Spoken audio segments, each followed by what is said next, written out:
Hi, I'm Al in SoCal, and I'm going to review the SESENPRO SL218RW. And what is it? Well, it's a very nice portable panel light. I'm presuming SL in the model number stands for SESENPRO Light, 218 the number of LEDs, although I thought it was a little higher count than that, and RW RGB and white light, which in fact it's got all sorts of lighting capability. So we're going to take that closer look, and I'll just review all of the items that comes with this, if you will, kit. Okay, well, firstly, obviously, you get the SESENPRO light. This is the back side showing some of the controls, the display, and then of course when I turn it around there's the LED array. This light, by the way, comes with a, I'm going to call it a silicon protective crash bumper. It's just like the one you might put on your cell phone, and it protects this thing if it gets dropped. I wouldn't like to see that happen, but I'm also going to believe that this crash bumper is going to keep damage from occurring. So you get the light. You also get the instruction pamphlet, and I've gone through it. It pretty much, the unit was intuitive, but the instructions will sort of back up whatever you're questioning, and it's printed in English. It's printed both sides, and they do give some interesting information about power consumption, which I found to be useful. 18 watts if you're in the CCT mode, running just the lights as you would for photography or videography, and then 20 watts of consumption if you're running RGB mode. Okay, so it's time to take a closer look at the back side of this light, and I'll show you the controls, what they do, and it'll bring up some other issues, which one issue I corrected. First of all, this is the, I again call it the crash-proof bumper that goes all the way around the light. Now, if you take this off, which you can do, the controls, the original markings for the controls are apparent. You can see them. What you're going to notice here, and it's all on this side, you'll notice some white markings. Those weren't white when I got this light. I didn't mean that to rhyme, it just did. So what I had to do, and I've done this with other devices, I have some acrylic paint that an artist might use. Comes in a tube. You can get it on Amazon. Then I will paint over the recesses, which are in the embossed, or I should say debossed, icons and text, like on this bumper. Whereas before, when I got this, I couldn't read any of those markings. By painting over them, wiping it off, letting it dry, then doing a final wipe off with a little window cleaner on Kleenex, I was able to make these icons and line art elements appear. So that's my little trick. You might want to use it when you have a similar problem seeing any of the controls, because it's I get so much product in that's black, and black molded case, and then a debossed icon or control abbreviations. I can't read them. It's black on black. So let's start with the button right here. If I hold this down, it wakes up the light unit and the display comes on. If you want to turn the light on, you tap it again, just a quick push. The light just came on, and let me turn this around for you. You can see that's CCT lighting at 3200 Kelvin and a 15% on the dimmer.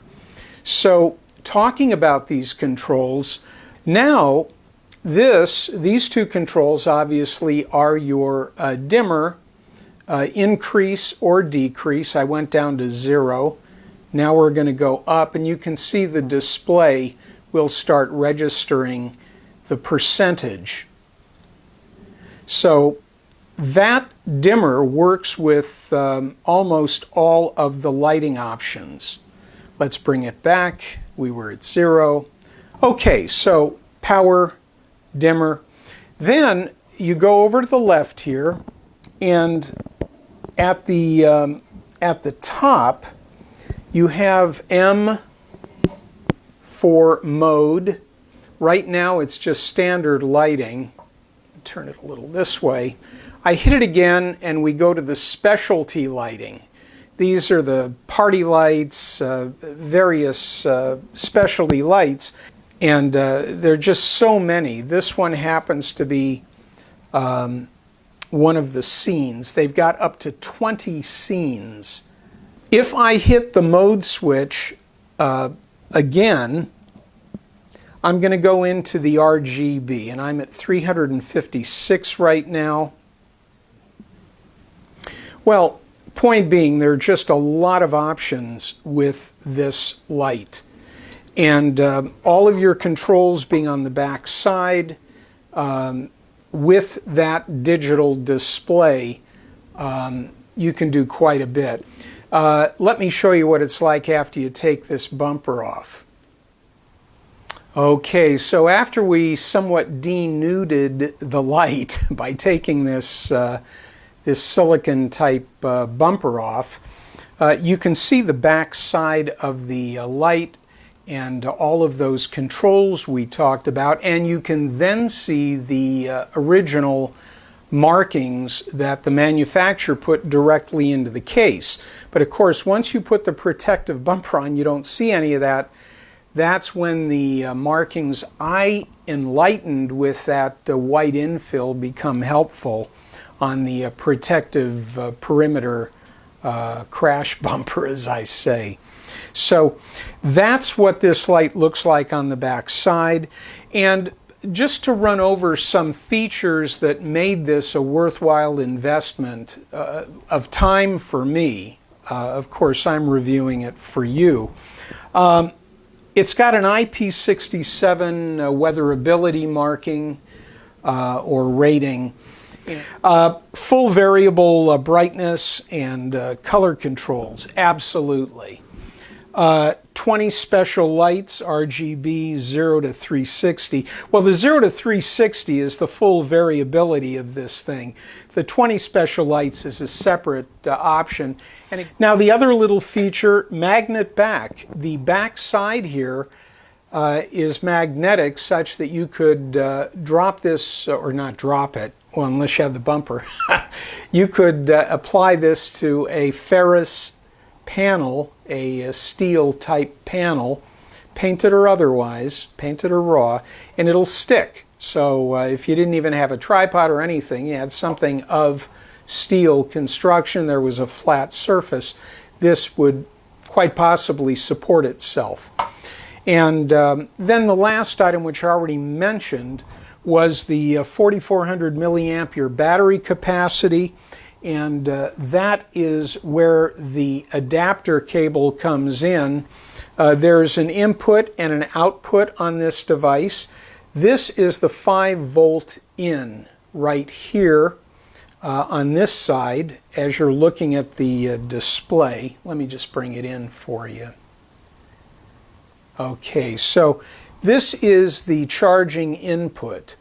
Down here, or over here, is the output, 5-volt USB available out, and that's where the C adapter plugs in, and then you have a female USB ready to make available charging for another device, which I suppose is a possibility, but if I'm using this as a light, I'm using it as a light.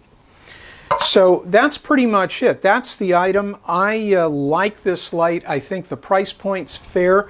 You'll notice on the board behind me, the price point was $48. I'm pretty sure that when I reviewed a similar light like this months back, a few months ago, the price was closer to $50. So this seems to be very price competitive right now.